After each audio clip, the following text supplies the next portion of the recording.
अहो आज प्रत्येकाच्या तोंडी तुम्हारी शरण में हे भजन आहे. वाटल्यास तुम्ही ब्लूटूथ ऑन करा, मी तुम्हाला लगेच पाठवतो, किंवा तुम्ही ऐकून घ्या, तुमच्यासाठी खास पेशकश.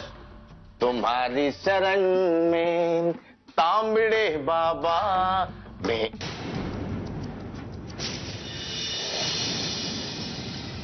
इन्स्पेक्टर साहेब, ज्या माणसाला तुम्ही अटक करायला हवी, ज्याला शिक्षा करायला हवी, त्याचा तुम्ही आदरातिथ्य करताय. हे बघा मुधोळकर, अहो आम्ही तुम्हाला मुद्दामच इथे बोलावून घेतलंय आणि तुम्ही यांचे खरं तर आभार मानायला हवेत. अहो ह्यांच्यामुळे तर प्रिया मॅडम वाचल्या आहेत. हा काय बघा आता बघा. अहो ज्याचं करावं भलं तो म्हणतो माझंच खरं. अहो आम्ही या देशाचे नागरिक आहोत, आमचे काही फंडामेंटल राहायचे ते नाही. या जगातल्या सगळ्या महिला आमच्या माता भगिनी आहेत, ब्रदर्स अँड सिस्टर्स. नेमकं तेच त्यांच्या डोळ्यात खूपतं. अहो अनाथ महिलांसाठी आम्ही आश्रम चालवतो, म्हणजे समाज कार्यच करतो की नाही, तेही यांच्या डोळ्यात खूप. अहो इतकंच नव्हे, आमच्या मिसेस, आमच्या अर्धांगिनी आमच्या सोबत या समाज कार्यात आहेत. अहो केवळ त्यांनीच प्रियाला शोधलं, आणि शोधलं नव्हे, तिची सेवा शुश्रूषाही केली. म्हणजे मंजुषा वहिनी तुझ्याकडे? बघा आता, म्हणजे तुम्ही बघा आता. म्हणजे आमच्या मिसेस आमच्या घरात नसणार तर कुणाच्या घरात असणार? बघा काय पद्धत आहे. I can understand his mental case. पण खरी केस काय इन्स्पेक्टर साहेब, आम्ही तुम्हाला सांगू. एका बाईचा आम्हाला फोन आला, त्यांनी सांगितलं पंचगंगा नदीच्या पात्रात एक बाई बेशुद्ध अवस्थेत पडलेली आहे. माझ्या मिसेसनी मला खूप फोर्स केला, चला चला आपण जाऊया. मिसेसनी मला फोर्स केला म्हणून मी गेलो, आणि तेव्हा तिथं त्या प्रिया सापडल्या. माझ्या मिसेसनी त्या प्रियाची खूप काळजी घेतली, तिची सेवा केली. इन्स्पेक्टर साहेब, मला सांगायला अतिशय अभिमान वाटतो की माझ्या मिसेसनी खूप सेवा केली प्रियाची. साहेब एक मिनिट. या माणसानं आजपर्यंत अनेक वेळा प्रियाला माझ्या घरात बघितलंय. मग जेव्हा यांना प्रिया सापडली असं हे म्हणतात, तेव्हा त्यांनी ताबडतोब आम्हाला फोन का नाही केला? कबूल, तुमचं म्हणणं कबूल. इन्स्पेक्टर साहेब, आम्ही यांच्या घरी जात असतो का? कारण आम्ही त्यांचे बिझनेस पार्टनर होतो. पण आम्ही घरी जातो तेव्हा घरात कोण कोण राहतं, कोण कोण कुणासोबत राहतं, ते कुठला मेकअप करतात, ते कुठल्या साड्या घालतात, ते कुठले पोलके घालतात, हे पाहत बसत नाही. नवे नवे ते आमच्या संस्कारात बसत नाही. ते सगळे संस्कार मुधोळकरांचे. होळकरांची ही परंपरा नाही. इन्स्पेक्टर साहेब, आमच्या मिसेसचं नाव ह्यांना माहिती, तिला नावाने हाक मारतात. आणि आमची मिसेस असूनही आम्ही आमच्या मिसेसला मिसेस शिवाय बोलत नाही. ए दादा, कूल डाऊन. अहो मुधोळकर, शांत व्हावं जरा. आवाज चढवायचा नाही.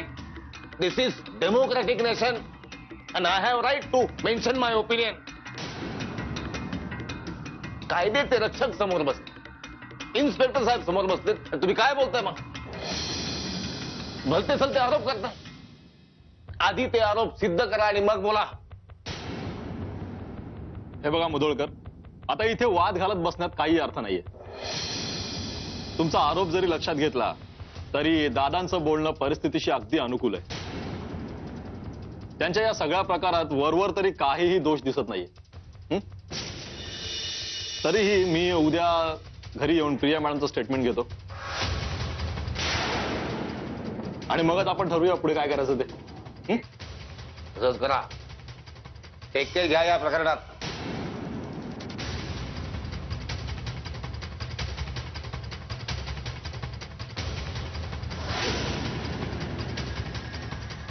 येतो साहेब.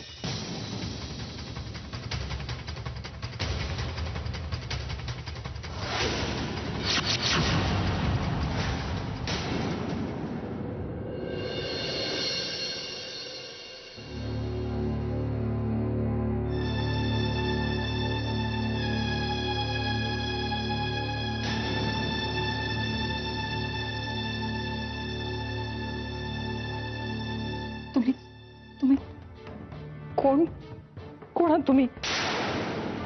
तुम्ही तुम्ही प्लीज जा इकडनं. हे बघा मला मला प्लीज इकडनं जाऊ द्या. मला इकडे इकडे नाही राहायचं. मला मला मला जगायचं नाहीये. मला मरायचंय.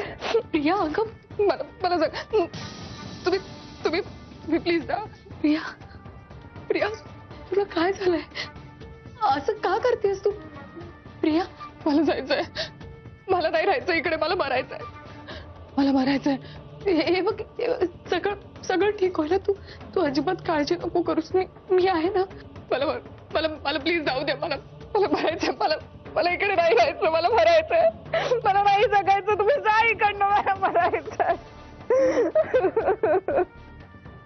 मला जाऊ द्या. वहिनी काय झालं? नाही म्हणजे मी आवाज ऐकला म्हणून काळजीने आले. काय झालं? तुझं काय काम आहे इथे? कशाला आलीस तू इथे? वहिनी अहो असं काय करताय? मलाही काळजी वाटते प्रियाची.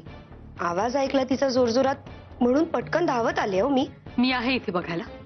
तू गेलीस तर बरं होईल. हे बघा वहिनी तिची अवस्था बघा. आल्यापासून काही खाल्लंही नाहीये तिने. मी एक काम करते. मी खायला घेऊन येते तिच्यासाठी. काय? एक मिनिट. तू काही एक आणायची गरज नाहीये. मी घेऊन येते तिच्यासाठी खायला. प्रिया प्रिया मी खायला आणते तुझ्यासाठी. आलेच.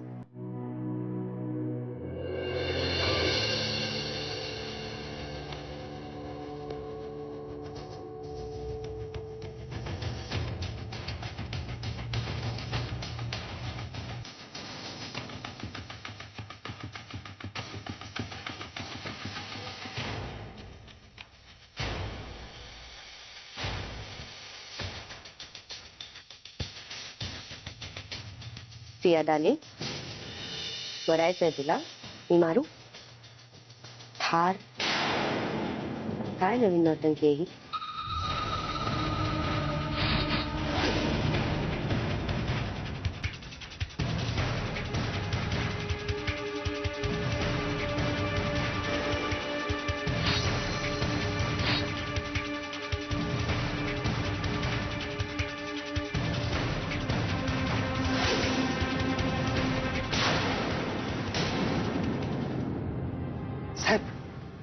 साहेब मला वाटलंच होतं तुम्ही नक्की सुटणार लगेचच. रिव्हेंज घेणार. लवकरात लवकर रिव्हेंज घेणार. एका बाईकडून हार पत्करावी लागते. एक दिवस नाही त्या बाईला इथे माझ्या बाजूला गळ्यात गळा घालून बसवलं ना तर तांबडे बाबाचा भक्त नाही सांगणार. त्या देखण्यात आईला फोन लावा. वादळ आलं सुनामी आली तरी ती बाई उद्या सकाळी माझ्या समोर पाहिजे. माझ्या फ्रंट मध्ये फोन लावा तिला. करतो फोन. पण साहेब एवढ्या रात्री फोन केला तर ती बाई कावते ना. पण तुम्ही आता फोन नाही लावला तर मी काय करेन तुम्हाला माहिती? संख्ये आयातली वाहन आयातच ठेवायची. डोक्यावर नाही घ्यायची. तसंच बाईवर आवाज चढवता आला पाहिजे.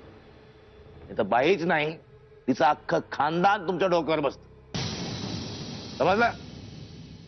हे का? करतो साहेब. नैन तुम्हारे दर्पण मेरा चरण तुम्हारे मन अर्पण मेरा अब तो दर्शन दे दो बाबा अब तो दर्शन दे दो बाबा दे दो बाबा.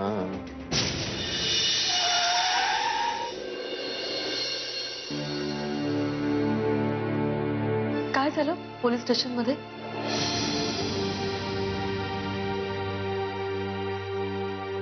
काय नाही. दादा सुटला. काय? त्यानं हे पोलिसांना कन्व्हिन्स केलं की त्यानंच प्रियाचा जीव वाचवलाय.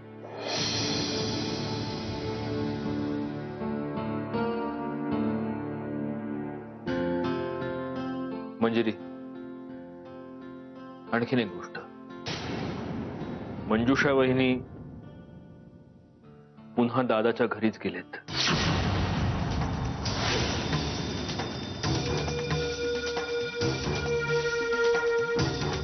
बाय द वे, तू यावेळी किचन मध्ये काय करतेस? ते मी प्रियासाठी कॉफी करते. आता तिच्याच बरोबर होते मी. तिची अवस्था बघवत नाही हो मला.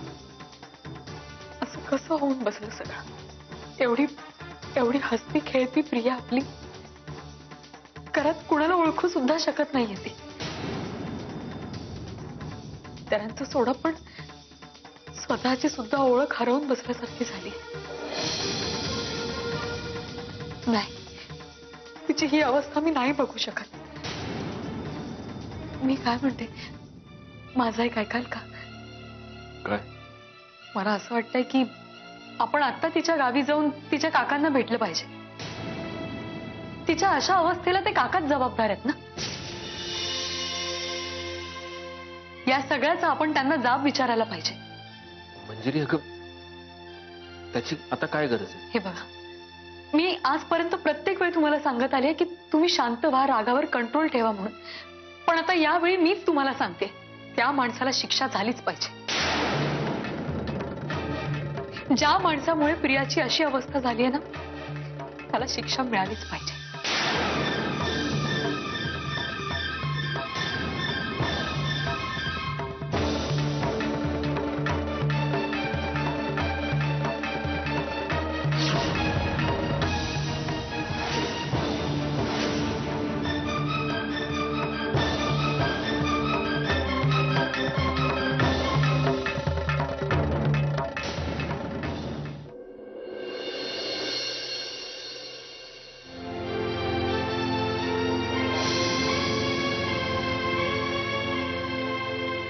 गौरा, काय?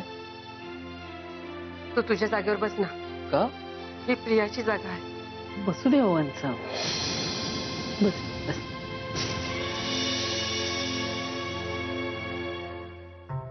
बघ ना वेण, आज प्रिया घरात असून बी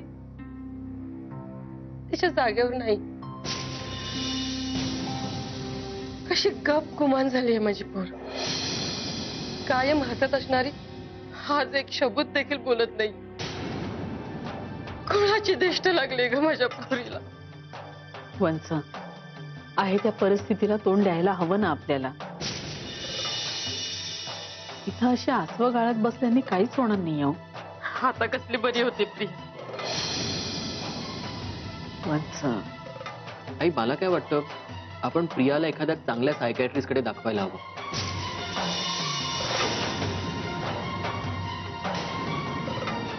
नाही म्हणजे तिच्यावर योग्य ती ट्रीटमेंट चालू करता येईल. म्हणजे म्हणायचं काय तुला, माझी प्रिया काय येडी आहे? आई अगं, तोंडाला येईल ते बडबडते. पुन्हा ना असं बोलायचं नाही. आत्या शांत हो. हे बघ, तुला वाटतं तसं काही नाहीये. अगं, सायकायट्रिस्ट कडे काय फक्त वेड लागलेली लोक जात नाहीत. आत्या, प्रियाला मानसिक धक्का बसलाय आणि या धक्क्यातून तिला बाहेर काढण्यासाठी आपल्याला सायकायट्रिस्टची मदत लागणार की नाही?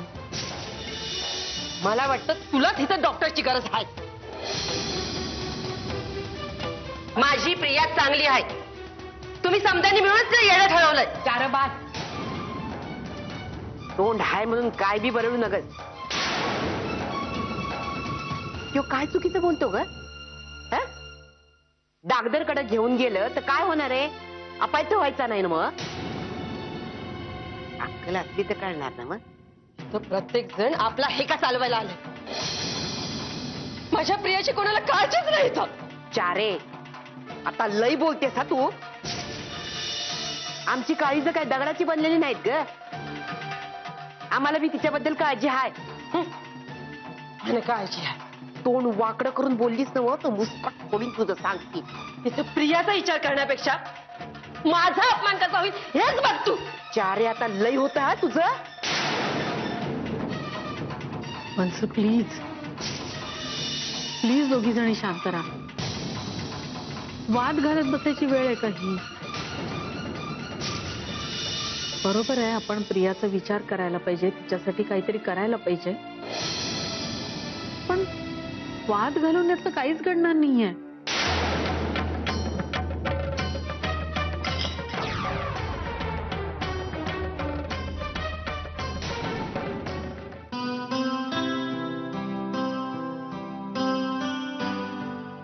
प्रिया, प्रिया, प्रिया,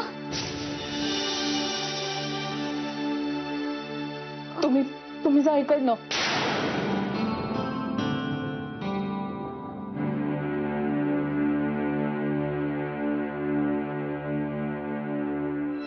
प्रिया, तुम्ही जा इथून. प्रिया, मी चहा आणलाय तुझ्यासाठी. चहा घेतेस ना? आणि मी काय म्हणते, जरा बाहेर येतेस का? सगळ्यांशी बोललीस की बरं वाटेल तुला. तुम्हाला काय हवंय? मला नाही यायचं बाहेर. मला कोणाशी काही बोलायचं नाहीये. मला इथून निघून जायचंय. तुम्ही जा इकडनं. प्रिया, बरं ठीक आहे, तू फक्त चहा तर घे. मला नकोय काही. तू इथे काय करायलीस? कुणी सांगितलं तुला इथे करमड आहे? गुमान स्वतःच्या रूम मध्ये नाही बसता येत? तुझ्यामुळे ही अशी हालत झालीये. मरणापेक्षा वाईट हालत केली तू माझ्या प्रियाची. तूच केलंस ना हे समज? आत्या प्लीज, मी का वागेन प्रियाशी असं? माझी जवळची मैत्रीण आहे ती. मला सुद्धा काळजी वाटते तिची. तुझी काळजी तुझ्यापाशी ठेव आणि सांगून ठेव, प्रियापासून लांब राहायचं. कळलं? आत्या, आता हे जरा अति होतं. तुला जे समजायचं ना ते समज जा. त्या दिवशी घरात सगळ्यांसमोर मी बोलले नाही, पण तुम्ही आता सुद्धा प्रियाला विचारू शकता. मी प्रियाला वाचवण्याचे खूप प्रयत्न केले होते आणि यांनी सुद्धा सांगितलंय मला सगळं. हे आणि प्रिया तिच्या काकांकडे गेले होते. तिचे काका तिला वाटेल ते बोलले, तिचा अपमान केला आणि त्या रागाच्या भरात प्रिया निघून गेली आत्महत्या करायला. हे तिचे काकांना समजावण्याचा प्रयत्न करत होते, एवढ्यात प्रिया निघून गेली. एवढं सगळं असून सुद्धा तुम्ही माझ्यावर आरोप करताय. सत्य परिस्थिती काय आहे या सगळ्याची नीट चौकशी न करता तुम्ही थेट माझ्यावर आरोप कसा करू शकता? नाही बोलायलीस, मला अक्कल शिकवायलीस. अगं तुझ्या अशा भूलथापांना मी नाही फसायची, सांगून ठेवती. आत्या,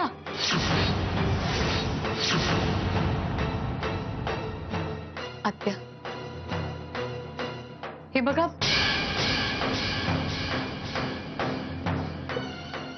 अशा परिस्थितीत आपण प्रियाला सांभाळून घेतलं पाहिजे. वाद घालून काहीच उपयोग नाही होणार.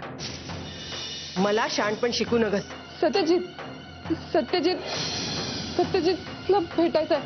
मला सत्यजितला भेटायचंय. मी सांगते यांना.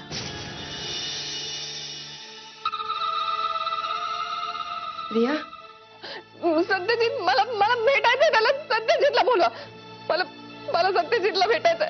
त्याला बोलवा आता.